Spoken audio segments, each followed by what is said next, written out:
My name is Gregory Havener. I'm an American born and raised around the DC area, the capital of my country. And I'm breaking a rule on my YouTube channel today. I'm talking about current events on what's primarily a gaming-related channel. And I had 2 videos that I planned on uploading today, but I'm going to postpone them by a day because I think right now it is more important for everyone, regardless of whether you were affected personally by this attack in France recently or not, to be aware of this and at the very least say some prayers or direct some of your attention to it. Whatever I had to upload on Dreadnought isn't nearly as important as what has taken place in Nice. I see this kind of news, this kind of violence, it seems somewhat frequently now. And there was a point at which, whenever it did happen, it was an immediate and astounding shock to me. Shock because we never expect these kinds of things to happen to us here in the West, even though they happen on a regular basis in Northern Africa and the Middle East. And the reason why I'm uploading a video about this now is because that this news seems to be happening so frequently now. It seems since the attacks in Paris. Airports were attacked in Brussels and in Istanbul, and bombings were reported on the news in Baghdad and a hostage crisis in Bangladesh. Here in the US where I live, a club in Orlando was shot up by a homicidal maniac, 50 plus deaths, similar numbers to what has happened in Nice.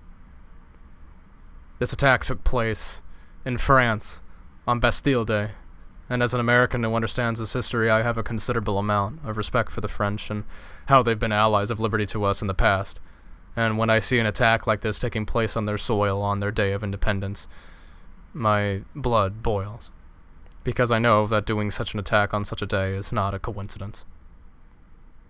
It is meant to shock and scare and frighten people.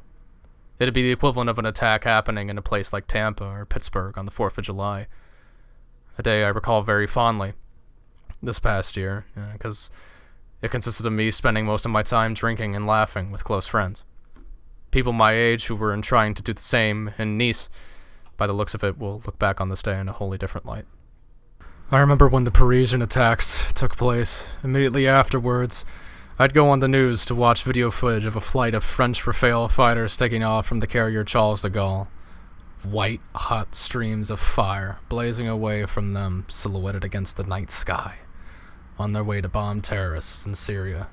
After weeks and weeks of posturing among American and European politicians as to why we shouldn't be doing any airstrikes there. Who in their right mind would have told the French that they couldn't have retaliated for XYZ reasons, that they didn't have the right to do anything about what just happened on their soil? I didn't blame them a bit. I recall saying a quick prayer for the safety of those pilots. I'm proud of the fact that I've accrued an audience of subscribers from many different parts of the world. As an American, naturally, it makes sense that most of my audience consists of Americans, but over this channel's lifetime, I've accrued subscribers from Canada, Mexico, the UK, Germany, and as well as France, Belgium. Places where people who could have very likely come across and watched my content could have been affected by this bullshit. I want to make something very clear to all of you. My success as an online content creator isn't wholly driven by what I want to do. It's for the most part driven by what people online want to watch. I spend more time figuring out what people want to watch sometimes than I do actually making the content itself, probably a little bit too much. Every time I upload a video on this channel, I ask myself, is this something people are looking for? Am I doing everything within my power to make sure that the tags are right, that the title of the video is right, the thumbnail catches people's attention? These are all things that I do to attract audience members. The content cannot stand on its own. It has to be something that people are interested in. This nonsense. Radical Islam. Radical Islam does not care about the content that I'm making. Radical Islam does not care about the vast interests that you people have. It doesn't care about the different kinds of people subscribed to this channel. Under Sharia law, I wouldn't be able to make the content that I make, and you all wouldn't be able to watch it. Your nationality, your gender, your sexuality, your faith, your age, It doesn't matter if you don't subscribe to Sharia. Every day of our lives that we go not behaving the way that these people want to behave, they treat it as an insult. It's an affront to them. We're a stain upon this earth to them. We're no better than cattle. They're waging a war against our way of life, against civilization itself. The principles of American democracy, not just American democracy, but Western democracy that I grew up learning, are not principles worth practicing to them. I also think that art reflects culture. It reflects what people are thinking and feeling at a particular moment in time. And video games are most certainly an art form. It's for these reasons that I smile when I see news about the new Call of Duty game coming out. Not just because the guy playing my favorite character from Game of Thrones is in it, but also when I see a Lebanese woman soldier having a significant role in the game's story. What a good time for such a high-profile game to happen and to draw attention to an often overlooked group of people. Lebanon, a Muslim country that stands to lose its sense of identity to these radicals right now.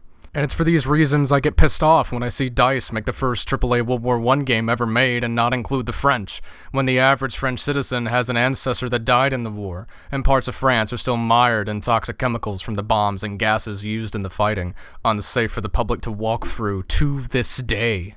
I'm not going to talk about politics or how I think these attacks could be averted, but I will say that if you or someone you know has been affected by any of this bullshit going on, this violence being perpetuated by these radicals, I just want to say to you that I extend my prayers and my sympathy. The content that I make on this channel is content that I make with the intention of people enjoying that content. I know a Bulgarian photographer who helped me get in contact with another photographer from the UK, who knows who he is. He helped me out with a project in my communication studies when the Park Service in my county wouldn't call me back, and the staff at my college wouldn't return my emails. I've never spoken to this man face to face, but with his help, I aced that class. It's not going to come as a surprise to many that my audience seems to consist mostly of 18 to 30-something white guys.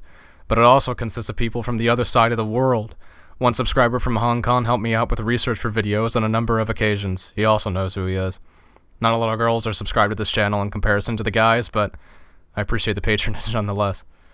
I will conclude this video with a list of the countries in which I have accrued subscribers, whether they've subscribed and stayed or subscribed and left. I'm proud of the fact that I've been able to talk to so many people and communicate something that they enjoy. As I said, if you've been affected, however, indirectly by these vicious acts in any way, you have my prayers and sympathy. God bless, and Godspeed.